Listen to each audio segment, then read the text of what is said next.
Welcome to Andy Staples On3. It is a Dear Andy show where, of course, your questions are the stars.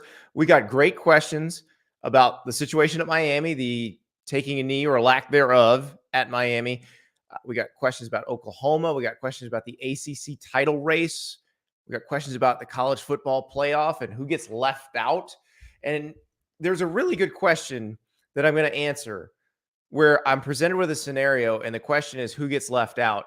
And it got me thinking, this is why they're expanding the playoff. This particular question right here, because if this were to happen, what they're going to do is screw somebody and go, well, we're starting a 12-team playoff anyway.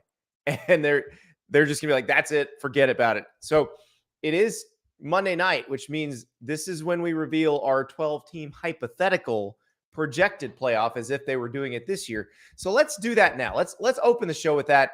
And just imagine the possibilities, because this weekend opened up some possibilities for some other teams that we have not seen in this. And it also got me thinking about what games might matter this weekend for something like that. So before we get started, I'm going to talk about two teams that aren't in this week's hypothetical 12-team playoff, but could be in next week's, depending on what happens. So the Texas A&M at Tennessee game this year doesn't feel huge. It's big for Tennessee, obviously, because they've only got one loss. If they were to win out, they would make the college football playoff.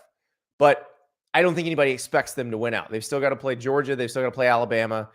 If they were to beat both of those, they'd have to play somebody else in the SEC championship game, maybe Alabama again. So the thought is that they're probably not going to make it. Texas A&M just took its second loss. They're definitely not going to make it. But what if it were next year? What if it were next year? Because Texas A&M wouldn't be out either. Now, they would be close to out. This would probably be an elimination game for them in the 12-team playoff scenario. They would probably need to win this game to get in, or to get in without tons and tons of help. Tennessee, meanwhile, probably could lose it, but wouldn't have any other margin for error. Probably would need to win this one too, so they could split Georgia and Alabama and have a chance to get in. That's a game that we're not even really thinking about right now, other than if you're a Tennessee fan, if you're a Texas A&M fan, they're both very big group, big questions going on for both teams. We're going to have Casey Smith from Barstool, Texas A&M grad, proud Aggie, on tomorrow. She had an epic rant after the slew of Jimbo Fisher decisions in the Alabama game that he probably would have gotten a lot more heat if not for Mario Cristobal, be perfectly honest. If Mario Cristobal had taken a knee, we'd have been just dissecting everything Jimbo Fisher did or didn't do in that Alabama game. So in next year's scenario, Texas A&M would not be out at this point and would have a chance to play its way back in. And the thing is, if they beat Tennessee, there is a chance. I mean, A&M is talented enough to beat everybody else on the schedule.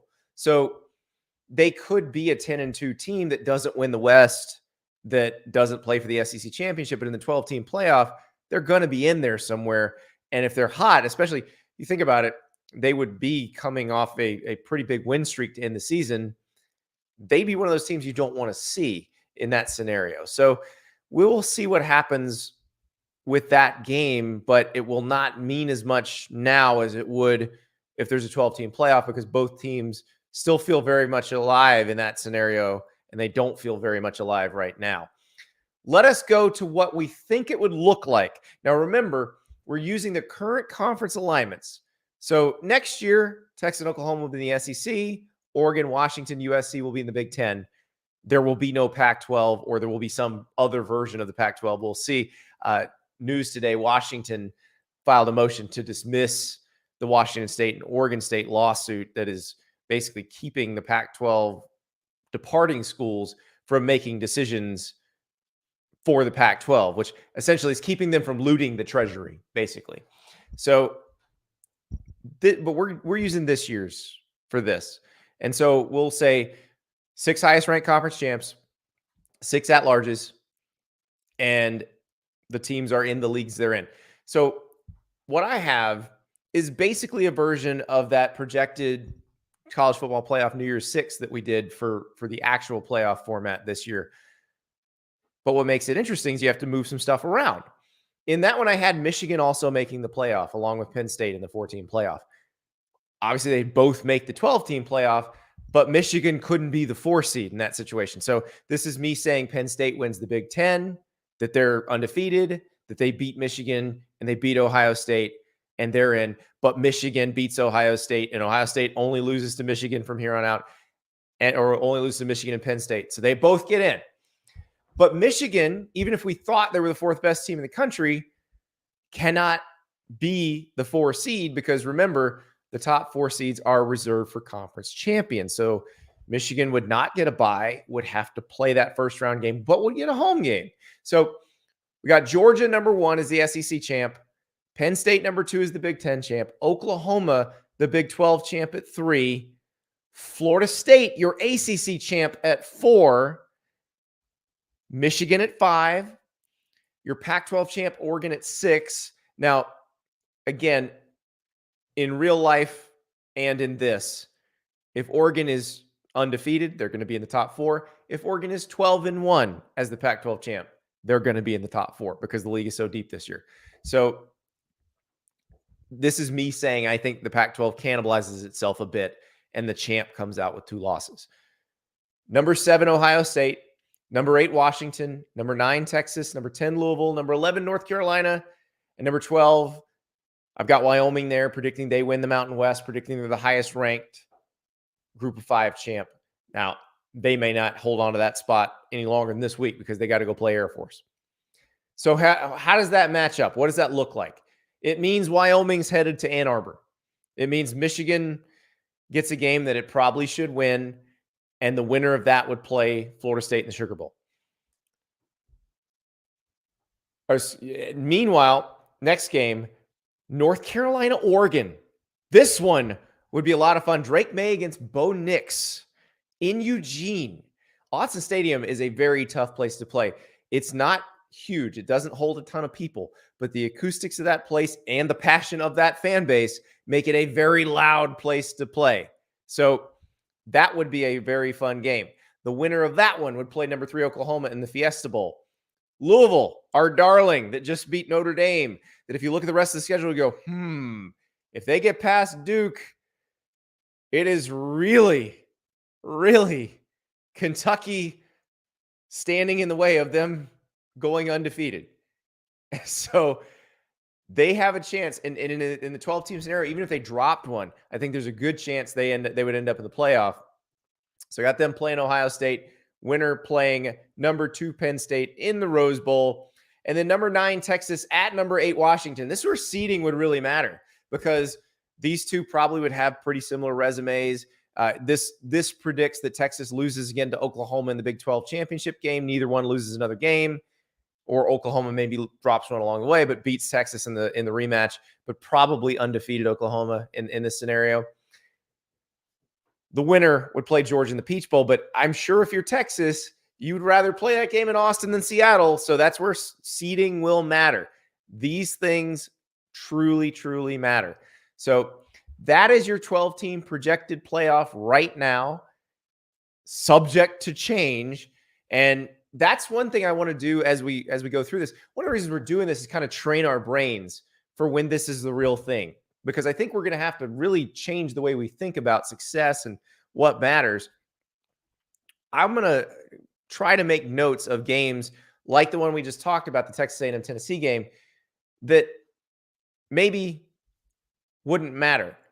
So we'll see what happens from here on out. But this is going to be a very interesting situation going forward. Tony Ayo, Bama doesn't even make a 12-team playoff. Well, I think maybe they would. Maybe I messed that up. Maybe we got to reshape some things. But for now, we'll go with this.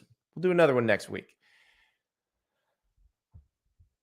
Let us move on to this year's playoff, to a game that will shape the race for this year's playoff, that will shape the race for the last Pac-12 title as we know it. Oregon and Washington. This is a very interesting situation where both teams had the week off before they play each other. And, well, that means just more time to hate, because this is a very intense rivalry. I think people who have not experienced it think, oh, It's not that big of a deal. They have their in-state rivals. No, no, no. This one is full of hatred, and they got 2 weeks to ramp it up. We were joined by Justin Hopkins of Scoop Duck to help us get the Oregon side of things for the Oregon-Washington rivalry. They're playing on Saturday. They're going to Seattle. Oregon's trying to avenge a loss from last year. Here is Justin Hopkins. We are joined now by Justin Hopkins of scoopduck.com, On3's Oregon site. And guess what? Oregon was off last week. Washington was off that last week. Collision course for these two teams in Seattle for the top of the Pac-12 at the moment. Justin, how much buzz is there in Eugene about this game? Yeah, it's been really tough to kind of keep things wrangled in, because the minute Oregon was done with its last game, which was a win over Stanford, it was immediately, here we are, it's into hate week. It's double hate week, which is what it's called. It's always been called hate week, but now you get 2 weeks of it, and fans have wanted to talk about it all week. And it's just, there's so much buildup and excitement for this game, just because of how good the two teams are, but also because you get to do 2 weeks of it as well. Well, and the way, especially for Oregon fans, I imagine, and Oregon players and coaches, the way last year's game went, where Bo Nix gets hurt at the end, where it looked like Oregon had the momentum, was going to be able to win the game, and then he gets hurt. Washington kicks a field goal, goes up, and winds up winning the game. And ultimately, that keeps Oregon out of the Pac-12 championship game. How much has this burned in this offseason for the Ducks? Yeah, I think, the way Oregon lost to Oregon State was tough, and there's no doubt that burned. But when you lose to your rival, when you lose to Washington, when you had the game basically in your hands, for the most part, and unfortunately just kind of let it slip away because of circumstance, and hard part was it's Dan Lanning's first year, and maybe there's some learning curve there for Dan Lanning as well, which I think he's learned from this year. Yeah, it's a tough way to lose. You never want to lose to your rival. I know one of the proudest moments in Oregon history is going 12-0 against the Huskies, 12 seasons in a row with wins. So, yeah, that was tough for Oregon. And, I think if anything else, perhaps that's the motivator for Dan Lanning this week heading into this game is, hey, let's not repeat last year. Let's leave no doubt. Well, and I imagine it was fun beating Washington all these years, but with Chris Peterson getting that program back up, and now Kalen DeBoer taking over and doing really well, how much more fun is it when both teams are good to play that game? Because the hate level is off the charts in this thing. It's not, Washington has Washington State, Oregon has Oregon State, but it's not the same as the hatred level between Oregon and Washington. No, the Civil War and the Apple Cup are great rivalries, but this is an epic rivalry. If you were a casual and happened to be in Seattle that weekend and said, hey, let's go watch the game, wear something neutral so you don't get spit on, or it's legit. I mean, I get it. It's what makes football what it is. It's the passion, it's the rivalry, it's the pageantry. And this is, at the top in terms of college football of that. So there's no problem calling it hate week and calling it what it is. These two teams flat out just don't like each other. And to have, this kind of standing with it, for it to be a top 10 matchup, playoff implications, both teams are really good on offense. Both teams are pretty good on defense. Oregon has the advantage there a little bit, but I mean, you're looking at two very quality teams, and that this is quote unquote your mid-year Super Bowl, if you will, for both teams. And the thing is, it's like, this is the best quarterback matchup in the year so far, Bo Nix versus Michael Penix Jr. It'll kind of be a round robin, because both these teams have to play Caleb Williams and USC later in the year.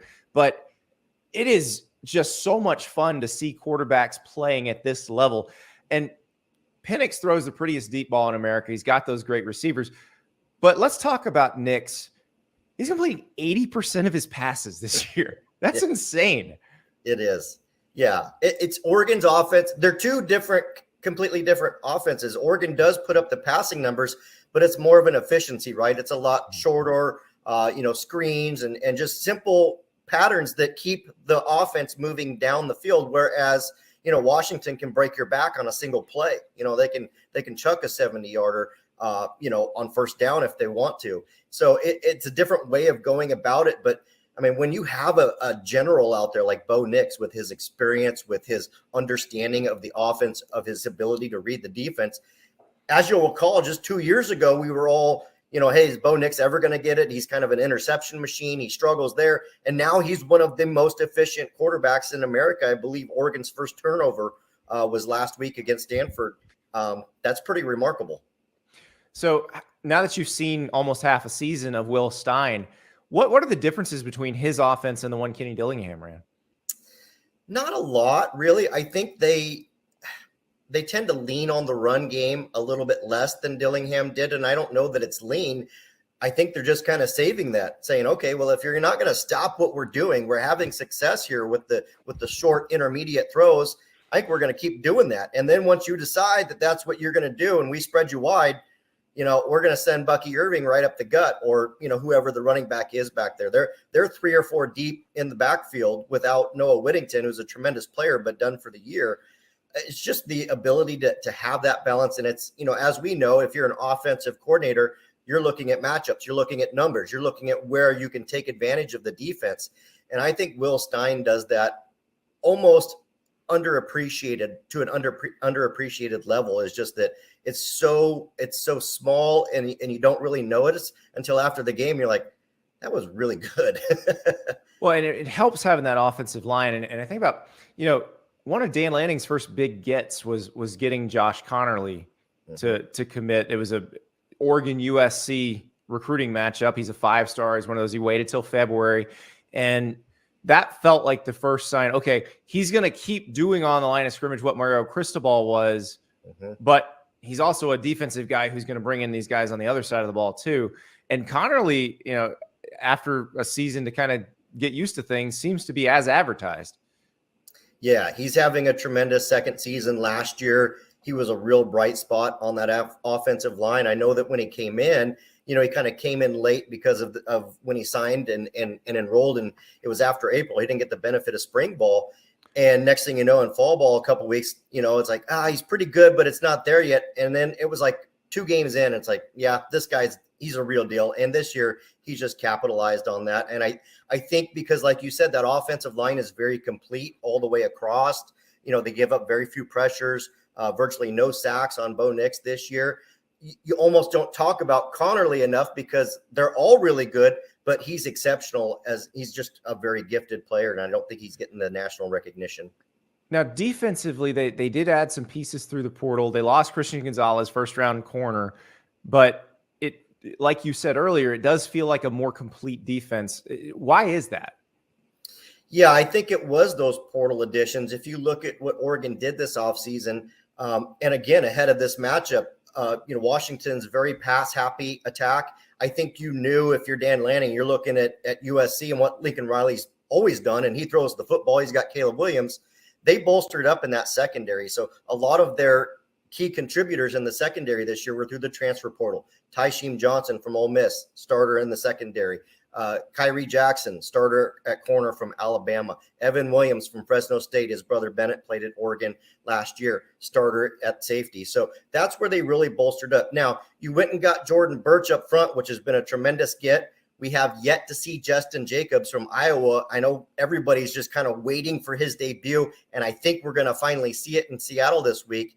But yeah, I mean, I think that's going to happen. And you kind of wonder what Oregon's defense will look like with him potentially out there healthy at linebacker. So again, I think that's what Dan Lanning saw, is like, hey, our defense has to get better. It has to be better. And that's what he prioritized in the transfer portal this year. Yeah, it is going to be a fun game. And that defense is going to be challenged. How do you think this game plays out? Well, I think if you're Oregon, you're going to really try to limit those explosive plays, right? You're going to give up some yards. I think you're going to do a lot of bend but don't break on defense. You're going to get down on the red zone and then tighten down and hope you can get them to kick field goals instead of those, like we said earlier. Penix has a beautiful deep ball. If he wants to throw a 75-yarder, he absolutely can, and you don't want to give those up. So very much it feels like, because it's in Seattle, because they're the home team, I think Oregon has the more complete defense, but I think that home field advantage is going to play into it. And it just really looks like this is going to be the last team with the football ends up winning this game. field goal, just something dramatic from a touchdown. I don't know. It certainly has the makings of that kind of game. Well, it's so interesting after watching Texas and Oklahoma on Saturday, two teams that are the best in their conference, going at it, great game, classic finish. And then you're like, oh, well, they're probably going to play again like 20 miles from here in December. It doesn't feel that way with this game, even though they might end up playing again later in the year. But the problem is if you lose, you still got to deal with USC. You may have to deal with a potentially full-strength Utah. If you catch Oregon State in the wrong place, you're going to lose. Catch UCLA in the wrong place, you're going to lose. So for both these teams, it feels like you got to win this to give yourself a chance to play in the Pac-12 championship game. Yeah, I agree. If you want to cement your spot, if you will, in playing in that playoff, in the Pac-12 championship game, you got to win, because then you control your own destiny, and all you have to do moving forward is win the rest of your games. And I say all you have to do, which is not easy, but you control your own destiny. And if you're Washington or if you're Oregon and you lose this game, like you said, you've still got the gauntlet ahead of you. You've got to beat, Utah. You've got to beat Washington State. You've got to watch out for USC. There's some really good games out there. Wazoo is a team that nobody likes to play. Oregon State, very similar, the team you don't want to play just because they're that tough. So you've still got to run the gauntlet, and you might need a little help along the way if you're the loser of this game. So, yeah, controlling your own destiny is always best. You could easily get back if you do lose this game, but you might need a little luck along the way in order to do that. So the restful hate week is over. The real hate week begins. Oregon, Washington in Seattle for the top of the Pac-12. Cannot wait. Justin Hopkins, thank you so much for joining us. Thank you. Welcome back. So let's talk a little bit of Oregon, Washington. What if you wanted to go to that game? Well, Game Time has your tickets. If you use the code STAPLES, you get 20% off your first purchase. Download that Game Time app. And I'm on the Game Time app right now. You can get into that game in Seattle for $130. For $320, you can get right down on the field. It's pretty nice. But what if you don't live on the West Coast? What if you wanted to go to beautiful Kenan Stadium and watch undefeated North Carolina play against Miami, where, well, I don't know if they're going to take a knee or not, but you can get into that game for as little as $86. And maybe you want to go to Tennessee and Texas A&M. That would be a little more expensive, but you could get a pretty nice seat at Neyland Stadium. And you don't have to stress about it. You know exactly where you're going to sit. The tickets are downloaded right to your device. You can text them to your friends on game day. So download that Game Time app. The code is STAPLES. It's $20 off your first purchase. I may have said 20% off. $20 off your first purchase. Terms apply. Download the Game Time app. Last minute tickets, less stress, guaranteed. It's game time. It's also time for Dear Andy. It is time for your questions. It is time for you to become the stars of this show. And of course, we're starting off with a question based on the thing that nobody can stop talking about. I heard Dan Lebitard, who's a Miami grad and very much aggrieved, but he was talking about going down the dial on SiriusXM on Sunday morning. But for all the sports channels, you have ESPN radio, you got the college sports station, you have NBA radio. And he's like, it didn't matter where I went. They were talking about Mario Cristobal not taking a knee. He couldn't get away from it. He's like, I heard it on the NASCAR channel. So this was a huge story and continues to be a huge story. On Monday, Shannon Dawson, the offensive coordinator, said, hey, look, I called the play. I take responsibility for that. Mario Cristobal has said multiple times we should have taken a knee. We've been reminded multiple times that Mario Cristobal had a very similar situation in the 2018 Oregon-Stanford game that his Oregon team lost. Got a question from Craig on Twitter. Should ADs write contracts so that indefensible failures like failing to kneel when a kneel would guarantee a win be considered cause for termination? And question 2, should kneel downs be illegal so to make the games more exciting? Number 1, I've always wondered about this.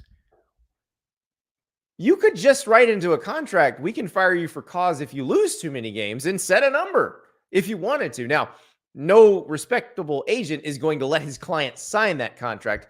And if you're Mario Cristobal with a pretty good job at Oregon and no real reason to leave, if that sort of thing is in your contract, you are not going to sign that contract. So there is no chance that a coach with any other options is going to sign a contract like that. But yes, it would be nice if things like losing too many games or doing something that guarantees you're going to lose a game when you could easily win a game, if that could be a for-cause fireable offense, because it would sort of take the BS out of it. But the reason they don't do that is because they want to stand up at the press conference and pretend they're not hiring somebody to win football games. They want to pretend they're hiring them to mold men. Well, no, they're hiring you to win, and they'll fire you if you lose. But the good news is, for your coaches, is you can't be fired for cause for losing, which that seems to be the thing that should be the reason you would get fired for cause. But what do I know?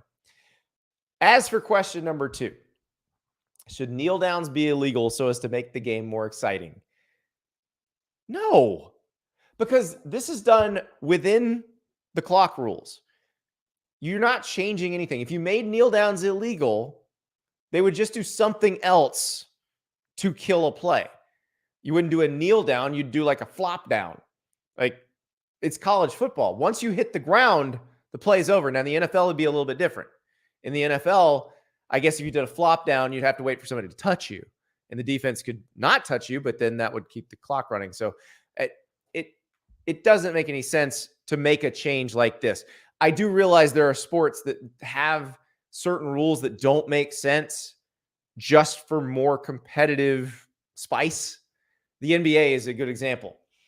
Remember, in the NBA, if the other team, let's say the other team makes a basket toward the end of the game and you don't have time to throw it all the way down the court, if you have a timeout, you can call timeout on the baseline and get the ball at midcourt on the sideline. It's magic. It's time travel. But you can do that. And they do that because it makes the games more interesting. It produces potentially more buzzer beaters. It makes that situation, forces that situation into happening. But in this situation, there's nothing magical about it. There's no way you could ban it. It's sort of like everybody wants to ban the brotherly shove in the NFL. You could ban the brotherly shove. You could say that the Eagles players can't get behind Jalen Hurts and push him. But you can't ban the offensive line blocking, and you can't ban the quarterback who deadlifts 1 million pounds from sneaking. Like, if they ban that play, they would just tell the guys who are pushing Jalen Hurts, don't push Jalen Hurts. Instead, we're going to have you block. And he'd still convert most of those. In this situation, you're not taking advantage of anything. The clock is what it is. If the play clock is dead following that play, if the game clock is under 40 seconds and the other team doesn't have a timeout, you can walk off the field without running another play. So you can kneel before that. So in this situation in particular, I believe there were 37 seconds left when they snapped the ball. Now there was time not enough time on the play clock to run all those 7 seconds out. But if they'd taken a knee, there would have been no way for Georgia Tech to stop the clock. Perfectly fair. It's the same rule for everybody. Nobody's taking advantage of that. So no, kneel down should not be illegal. We don't need to artificially create another miracle at the Meadowlands or whatever we're going to call. What are we calling this, by the way? The brain lock at Hard Rock? I think that'd be a good one. What else could we call it? There has to be a fancy name. Brain lock at Hard Rock feels good to me because do we do something to give Georgia Tech credit? Because they did get the ball down the field once they got it back. So maybe we need to do something that gives Georgia Tech a little credit. I'm trying to think of something Ramblin' Wreck related here, but the brain lock at Hard Rock is what I'm going to go with because it was one of the dumbest things you'll ever see on a football field. And I don't know how else to say it. If that is Mario Cristobal's philosophy of not taking knees, which his history suggests it is. And actually, if you look at Miami's wins earlier in the season, they were running plays right up until the end. I don't think it'll be his philosophy anymore. He came out 3 times after the game in a very short press conference and said, we should have taken a knee. So my guess is he will take knees from here on out. And yeah, I don't think there is any other way to handle that situation. Golly. Now, Miami's not out of this thing. They can go to Chapel Hill if they win. Remember, they play everybody good in the ACC. They play all 3 currently undefeated ACC teams this season. So they've got North Carolina this week. They play Florida State. They also play Louisville. They could still have a great season. They could still make the ACC championship game. But they'll have to come back from this. The brain lock at Hard Rock. Because that is what we're going to call that from now on. Moving on. But staying in the ACC for a bit. We have a question on video from Kevin.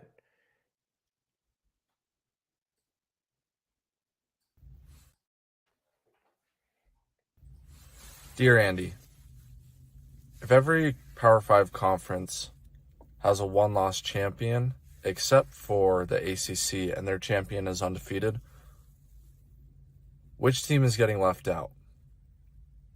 Or does it depend on the team that wins the conference? Thanks. That is a really good question. Very dark where Kevin was. So here is the scenario again. The ACC champion is undefeated, 13-0. Every other Power 5 champ is 12-1. So I think the way we look at this is in the Big 12. That means Texas comes back through, doesn't lose again, and beats Oklahoma in the Big 12 championship game. Theoretically, you could have Oklahoma drop one along the way and then beat Texas again. I think probably the more likely scenario is the one I just said, where Texas wins out, beats Oklahoma. I would think Texas has to make it in that scenario, but I'm not sure. The Big 10, you'll have a one-loss team. So that could be Michigan, Ohio State, or Penn State. It would mean you lost to one of those, but it also mean you beat one of those. The question is, who else did you beat? You know, Michigan would have more trouble with the who else did you beat. Ohio State's going to have the Notre Dame game. Penn State will have the West Virginia game, which sounds crazy right now, but they're 4-1 and could end the season with a pretty good record. This is really, really hard because when we get to the Pac-12, whether it's Oregon, Washington, USC, Utah, Oregon State, I mean, it could be any of these teams. It could be Washington State. They've got one loss. The team that gets out of the Pac-12 at 12-1 is going to have gone through the ringer. They are going to have run a gauntlet. Part of me says you got to put one of those teams in. You got to put that team in. Georgia as a 12-1 SEC champ. How does that work? Okay, well, there's a couple ways that works. Texas A&M beats Tennessee this weekend, handing them their second conference loss. Tennessee beats Georgia in Knoxville, but Georgia doesn't lose again, and then Georgia goes on and wins the SEC. That's one way to do it. Another way to have a one-loss conference champ in the SEC is Alabama just wins out, which we could see. They would have the loss to Texas, which in this scenario is going to put Texas ahead of them. The question is, would the voter or would the committee members dare put a Pac-12 team above 12-1 Alabama, even in a down year for the SEC? My guess is no. My guess is the Pac-12 will still get left out in that situation. They'll be, well, too bad. That's why we're having a 12 team next year. But yes, the ACC champ would make it. It does not matter who the ACC champ is in that scenario. 13-0 Power 5 champ is going to make the playoff. So whether that's Florida State, North Carolina, or Louisville, they're making the playoff. Obviously, Florida State probably would have the strongest case because of the LSU. Well, maybe. Kind of depends what Notre Dame does the rest of the way, because Louisville has the Notre Dame win. But that's such a tough question. I think they'd screw the Pac-12. Even though the Pac-12, that 12-1 Pac-12 champ would be as deserving as anybody, I think they'd screw them. Because I don't think they're leaving the Big Ten champ out. I don't think they're leaving the SEC champ out. And I don't think they're leaving Texas or Oklahoma out. I just don't. They're going to say, well, we looked at it and they're not going to say eye test, but that's what they'll mean. And they'll feel terrible about it, but they'll say, well, that's why we expanded the playoffs so this never happens again. I really hope this doesn't happen at the end of the year. I don't think it'll happen. The ACC, I think somebody's gonna take some losses. We haven't even talked about the ACC potential tiebreaker. Remember, the 3 currently undefeated teams in the ACC do not play one another. Don't play one another. Florida State, Louisville, North Carolina don't play. What happens if they're all undefeated? Well, it goes to Sports Source Analytics. That's an analytics company based in Atlanta and Nashville. And they've done work with college football playoff. They actually were contracted by the ACC in 2016. Remember, the Atlantic Division had 3 really good teams, Louisville, Clemson, and Florida State. They were going to have to break that tie if it came to that. So that is potentially what they would do is they're essentially going to use their advanced stats, probably some sort of predictive formula similar to ESPN's S&P Plus, similar to any like a Vegas style power rating to basically pick the 2 teams that would give the ACC the best chance of winning playoff games if one of them goes to the playoff. So that's what they would do.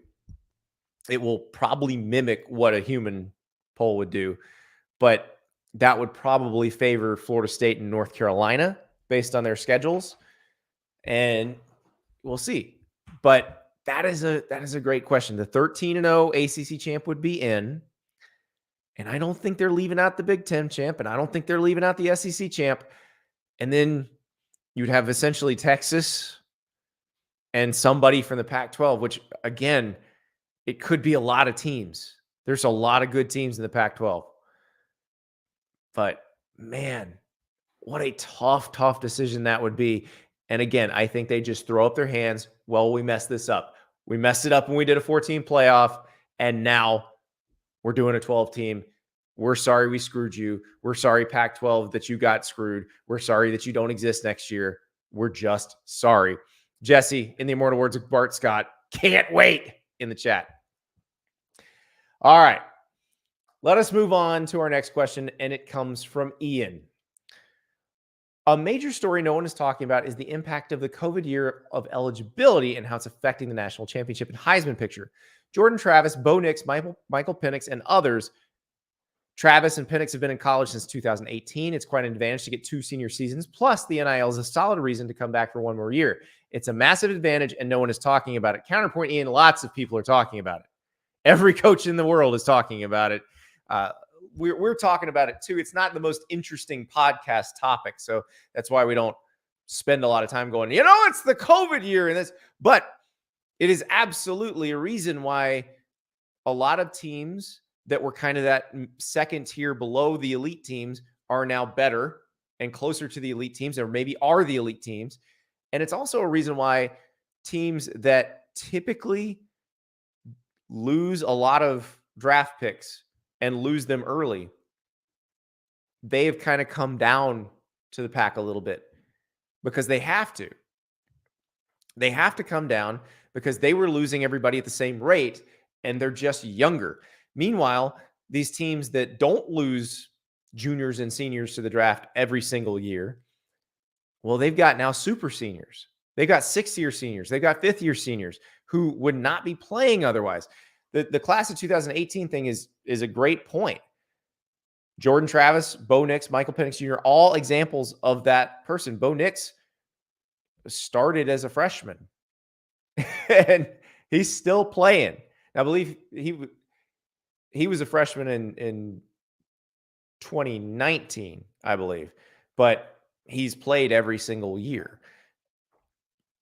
I give you another example of that. Jack Plummer. We were just talking about Louisville. Louisville's undefeated right now. Louisville's a first year coach in Jeff Brom. They've done a lot of roster flipping, a lot of transfers. So Jack Plummer is a transfer to Louisville. He played with Jeff Brom at Purdue. Well, no, he's not that old. He didn't play with Jeff Brom, and Jeff Brom played at Louisville. But he played for Jeff Brom at Purdue. He then transferred to Cal and played there last year. And now he is playing for Jeff Brom again at Louisville. So he's the starting quarterback, knows the offense. You heard Jeff Brom on the show last week. Having Jack Plummer has made his life considerably easier and has made the transition to Louisville considerably easier and made it just easier to start faster. Let me give you another example at Louisville. This was a crazy one. I saw this guy catch a pass the other day and thought, he's still in college and he's where? Joey Gatewood is a tight end at Louisville now. You remember Joey Gatewood? He was the number 5 QB prospect in the class of 2018. He was behind Trevor Lawrence, Justin Fields, JT Daniels, and Dorian Thompson-Robinson. He was 59 spots ahead of Brock Purdy, who is now in year 2 as the San Francisco 49ers starter. That's how long Joey Gatewood's been in college. He has been at Auburn. He's been at Kentucky. He's been at UCF. And he's now at Louisville. Here's another thing for Louisville. 9 starters on offense, 5 starters on defense are in at least their 4th year of college. They are old. That number, by the way, if you want to do the same thing for Georgia, they're starting 22. There are 8 players in at least their 4th year of college. That's all. Because Georgia loses, like Jalen Carter was going pro after his junior year. Travon Walker was going pro after his junior year. Those players aren't going to be there as long. So yes, when the COVID guys cycle out, it is going to be a little bit different situation. It is going to be probably a little less parity than we're seeing this year because those teams that have lots of future NFL players, those players won't be playing against a bunch of grown-ass men, 23-year-olds in their 6th year of college anymore. That's the difference. So it is a very big deal. And in the Heisman race, yeah, Jordan Travis, Bo Nix, and Michael Penix all competing for a spot in New York. It still may wind up going to Caleb Williams, who already won a Heisman. He's trying to be the second 2-time Heisman winner. He's going to be the one of those guys who does go to the NFL after 3 years. But man, it has made a big difference along with the rule changes. And yes, the NIL does make a difference too, because let's say you do the extra year, but don't have NIL. I don't know that we see Bo Nix and Michael Penix back at their schools this year. They could be making money in the NFL. They would they have been super high draft picks? Probably not. But they'd be making money in the NFL. And now they can make roughly, maybe not as much as they make, but close. In some cases, there are guys that can make more.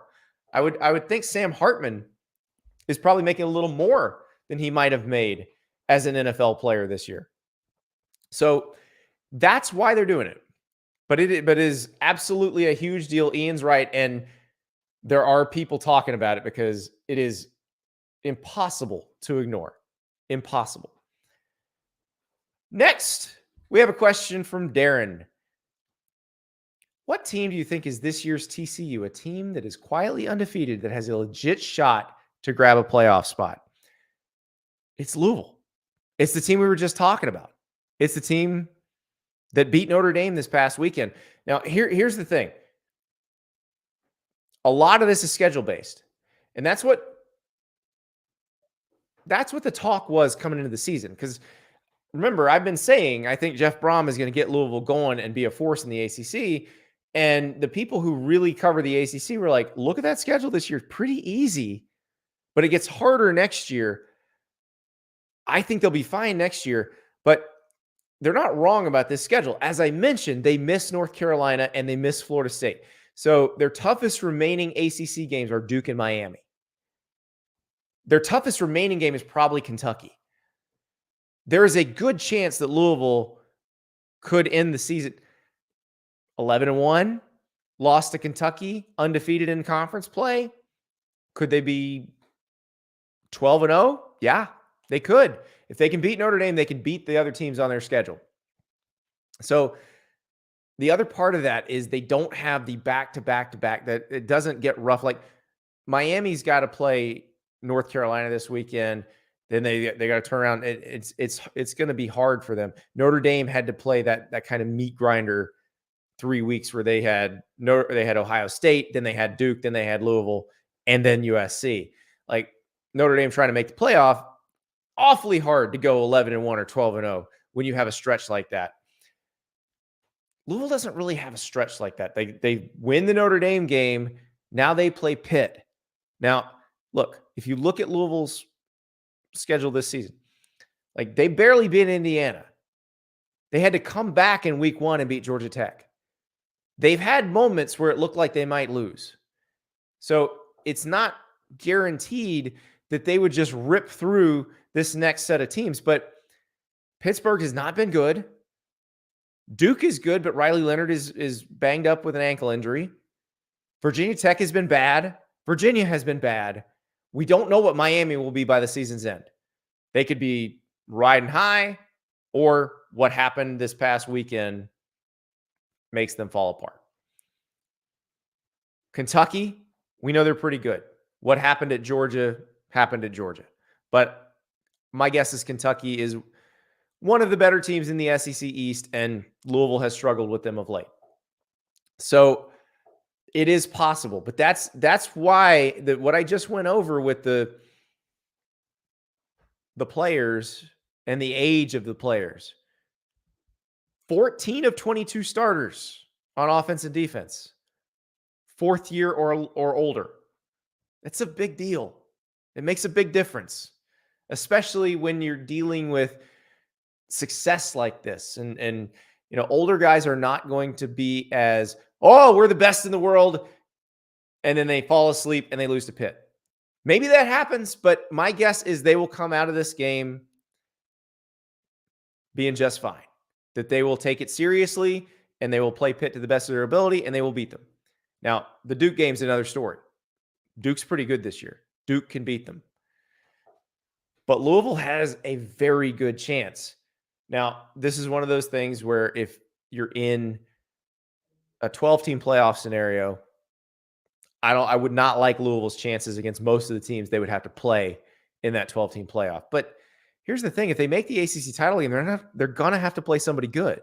It'll wind up being Florida State or North Carolina probably. So they would have to beat them to make the playoff anyway. I mean, that's as close to TCU as we're going to get. Now, TCU last year went 12-0, did not have to beat Kansas State in the Big 12 championship game, lost to them, and still made the playoff. I don't know if it's going to be that easy this season because, again, somebody in the Pac-12 could be pretty good. You're going to have Texas and Oklahoma in the Big 12. One of those is probably a one-loss conference champ. So it's not exactly the same situation, but Louisville's the closest thing to it this year. All right, now we head to a series of questions about USC and Lincoln Riley. Man, you guys love you some Lincoln Riley, or at least love to ask about it. From Jay on Twitter, the big question is, what does USC look like without Caleb Williams and in the Big Ten next year? 7-5? ? That assumes that Alex Grinch remains USC's defensive coordinator, that nothing has changed defensively. And look, nothing did change this past year. And they are just as bad on defense. They did improve the personnel, it seemed like, but they're just as bad. And they have not played anybody particularly good yet. Like, they're playing Notre Dame this week. They're going to have to play Oregon. They're going to have to play Washington. They're going to have to play Utah. They're going to play defenses that are much better than what they've seen so far. And those defenses may be able to slow down Caleb Williams and company, but that defense does not seem capable of slowing down anybody. So how much are they going to give up to Notre Dame? How much are they going to give up to Oregon? How much are they going to give up to Washington? Now, as far as the no Caleb Williams thing in the Big Ten, I'm not worried about the offense. Here's the thing about Lincoln Riley and quarterbacks. Let's go down the list of his starting quarterbacks as a college head coach. Baker Mayfield, Kyler Murray, Jalen Hurts, Spencer Rattler, Caleb Williams. Spencer Rattler is the only one of those who will have not gone to New York for the Heisman Trophy ceremony. 3 of those have won the Heisman Trophy. Caleb Williams will be the number 1 pick in next year's NFL draft, so that'll be 3 of those. 3 number 1 picks. Plus, Jalen Hurts is a quality NFL starter, maybe better than all of them in the NFL. So I don't worry about Lincoln Riley and the quarterback. He will either recruit a generational talent at quarterback or he will make a generational talent at quarterback because that is what he does. The defense, that's another story entirely. You go against some of these teams that USC is going to have to play in the Big Ten, and all of a sudden, you're going to have problems. If you are going to try to play the kind of defense you play now, there will be teams that will absolutely abuse you. So next year, USC is going to have to play Michigan. They also have to play Washington. They also have to play Penn State. I think Wisconsin's going to be better under Luke Fickell. These are defenses that are going to slow you down. But then if your defense is as Swiss cheesy as it has been, they're going to annihilate you. So that is what USC's got to get fixed before it goes into the Big Ten. Now, look, the chance of making it to the Pac-12 title game, of making it to the college football playoff still exists. They have not lost yet. But none of us have any faith after watching the Colorado game and the Arizona game. We just don't have any faith in that defense to stop a good offense. And the problem is they're going to play defenses that are going to slow Caleb Williams down. It really, it's funny because the people who, you could tell somebody didn't watch the USC-Arizona game when they're saying that Caleb Williams should have dropped in the Heisman race because of that game. Caleb Williams saved their asses in that game. If Caleb Williams is not playing for them, if even a slightly worse quarterback, and by slightly worse, I mean not the number 1 pick in next year's NFL draft, had been playing for them in that game, they lose. And that's Arizona. So what happens when it's Notre Dame? What happens when it's Oregon? What happens when it's Washington? That's why we have no faith in them. And that's why we get questions like this. It's a legit question. Now, I don't know if it's a legitimate question, but it's a hilarious question. This one comes from Blaine. How many games does a Brian Ferentz offense paired with an Alex Grinch defense win? How many games? The answer is 0. I don't even know if you beat an FCS team. If you take the worst, most dysfunctional offense in the country and pair it with a defense, USC's defense is not the worst, but it certainly does give up a lot of points and yards to opponents that probably don't deserve those. And here's the problem. If you don't have a Tory Taylor type punter on this team, that Alex Grinch defense is going to be facing a ton of short fields. A ton of short fields. So you're putting them at an even bigger disadvantage because that Brian Ferentz offense isn't going to move the ball at all. Not going to throw a single touchdown to a receiver. God forbid. God forbid you throw to wide receivers. I can't even imagine. That is just a horrendous game. Another hypothetical I was given today that I would really like to see is this year's LSU team against this year's USC team. I think you might have to set the total at 100. I really do think you might have to have a triple-digit total if those two teams played each other. And look, if they play each other in a bowl, there are going to be so many opt-outs. It's not the same. I want the pure uncut version. And yes, I know they open the season against each other in Vegas next year, but that's going to be different. Maybe dealing with 2 different defensive coordinators in that game. But I absolutely want to see that. Microsoft Arenas. What are we talking about on 3? Caleb hasn't even made a decision. If Chicago keeps losing, he's probably going to stay his senior year. I did not get the vibe from Caleb's dad when he was talking about he might stay another year that he was trying to get away from the Bears. I think he was trying to get away from the Cardinals, who were clearly tanking and who have just announced essentially that they're going to bail on a second consecutive first-round draft pick at quarterback. I don't think the vibe was about the Bears. Now, maybe that's wise because the Bears have not been particularly good at developing quarterbacks, but it's not what I'm thinking. I'm betting Caleb goes this year. Though, again, it's not that far-fetched that he stays. There's plenty of NIL money for him to be had. He go play in the Big Ten, and then maybe somebody not as bad gets the number 1 pick. But yeah, the Bears, because they own the Panthers pick, look like between how bad the Bears are and between how bad the Panthers are, it's probably the Bears. But we'll see. Stranger things have happened. Remember, the Jets had that 2-game winning streak, and Trevor Lawrence ended up a Jacksonville Jaguar. We never know. Back to our series of Lincoln Riley questions. We're going to close out with this one from JB. His handle on Twitter is @SoonerMagic.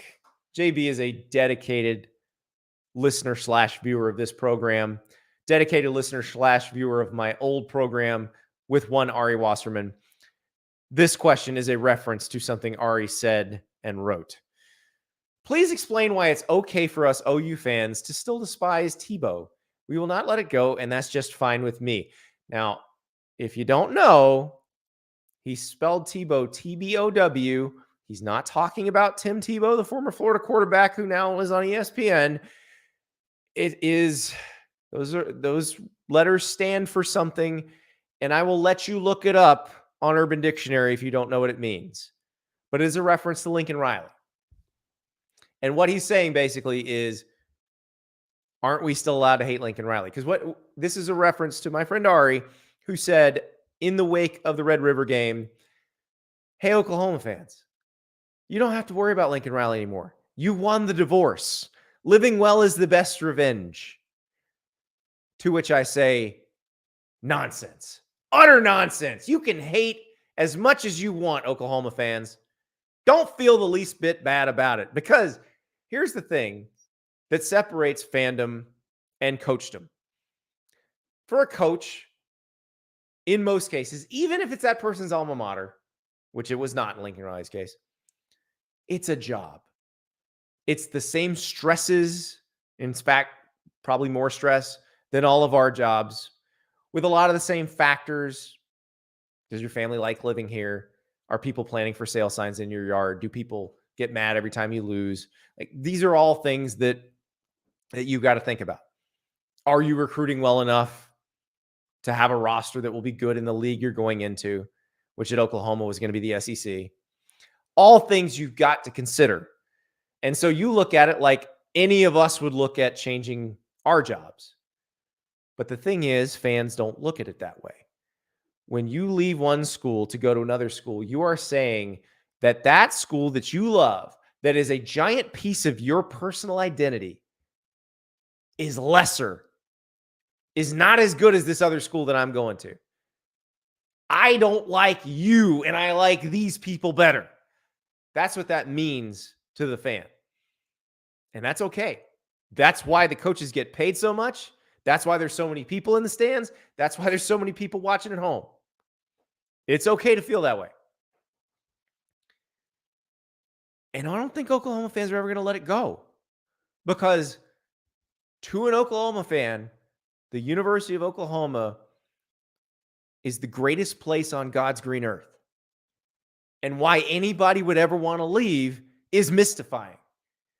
Those of us who don't have a dog in the hunt would say, okay, being a millionaire in Los Angeles, probably a lot more to do than being a millionaire in Norman, Oklahoma. But we're not them. The fans are not them. They're not thinking about it that way. An Oklahoma fan can't imagine why anybody would ever not want to be the Sooners head coach. Why would you be somebody else's head coach when you could be Oklahoma's head coach? And we can replace Oklahoma with pretty much any other big-time football school. Florida, Auburn, Michigan, Penn State, Ohio State. Texas. They all feel that way. But Ari is right that you could just live your lives and enjoy this. But I'm going to tell you, if you want to watch your team beat Texas and then flip on ESPN late at night and watch a Lincoln Riley team's defense struggle against Arizona and laugh your asses off, I think you're perfectly within your rights to do that. Should anybody, say terrible things about Lincoln Riley or have any contact with him? No, absolutely not. But should you enjoy when he struggles in the same way that he struggled at Oklahoma while your team, which is now led by a guy with a little more defensive mindset, just had its biggest win? No, there's nothing wrong with that. That's perfectly fine. Ari wants you to leave it alone. Ari doesn't understand you. I do. You won the divorce, but that doesn't mean you can't laugh about it. Because this is what we're talking about. This is winning the divorce. You got the couple, they split up. The person who left the other one, just left the other one heartbroken. Well, now the heartbroken one is killing it as a single person. And the person who left, well, it's not working out the way they'd hoped. And to think about it with Lincoln Riley, I do believe the SEC move had something to do with this. I believe wanting to coach at USC had something to do with it. I'm not sure the Big Ten move was something that he bargained for.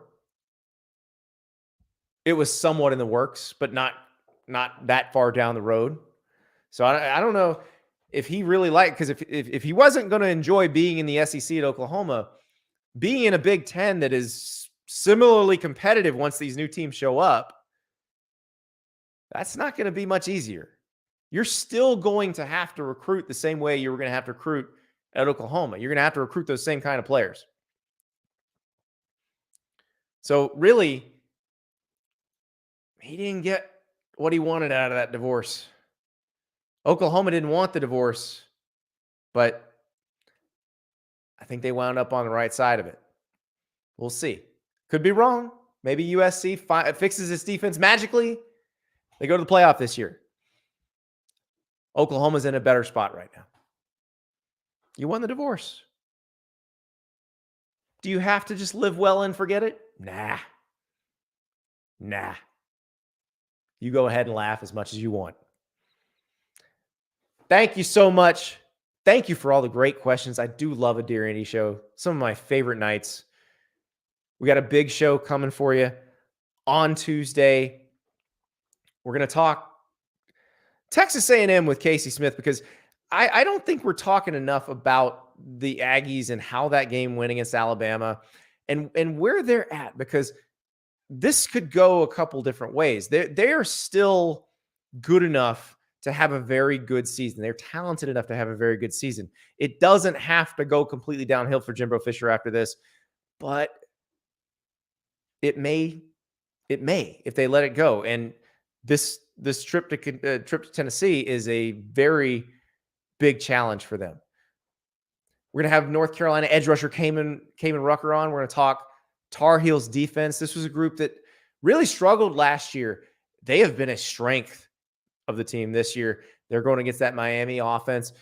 Is it the Miami offense that played against Georgia Tech, or the one that we saw earlier in the season? If it's the one earlier in the season, they got the work cut out for them. But Kamen Rucker's had a really good year so far. We'll talk to him about that. Plus, Chris Ballas with an update on Michigan, which just keeps smashing everybody. We'll talk to you tomorrow.